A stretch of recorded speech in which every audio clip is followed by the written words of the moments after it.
দীর্ঘ বক্তৃতা করবার সময় সুযোগ নেই, মুরব্বীরা মঞ্চে বসে আছেন।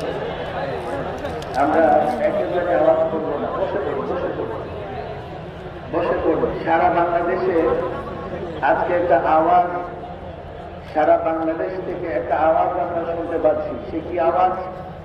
কাদিয়ানি গেছে যে পথে, কাদিয়ানি যাবে সে পথে। কাদিয়ানিরা ইংরেজদের দালাল ছিল, আর কাদিয়ানিরা ভারতের রয়ের দালাল। বলবেন আপনারা কে সিদ্ধান্ত দেওয়ার? হ্যাঁ, 16 বছর রক্ত দিয়েছি, জেল খেটেছি, আমরা বাগানের মালিক। আর 16 দিনে তোমরা বাগানের মালিক হয়ে গেছো। আমরা বাগানের মালিক আর তোমরা মালিক হয়ে গেছো। কেউ গিয়ে তোমাদের কিছু বুঝাবে, তোমাদের বিভ্রান্ত করবে, আর তোমরা সে অনুযায়ী ফয়সালা দিয়ে দিবে। একবার আমাদের সঙ্গে পরামর্শ করবার প্রয়োজন বোধ করো নাই। তোমরা যতই আমাদেরকে মালিক মনে করো আর নিজেদেরকে মালিক মনে করো, আমরাই বাংলাদেশের মালিক, জনগণ আমাদেরকে মালিকানা দিয়েছে। পরিষ্কার বলেছি, পরিষ্কার বলছি।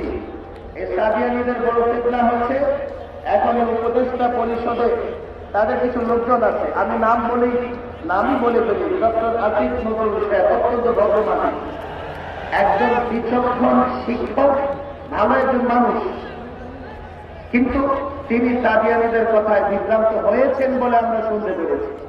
আমাদের অনুরোধ থাকবে, ওলামাদের সঙ্গে বসুন, পরামর্শ করুন।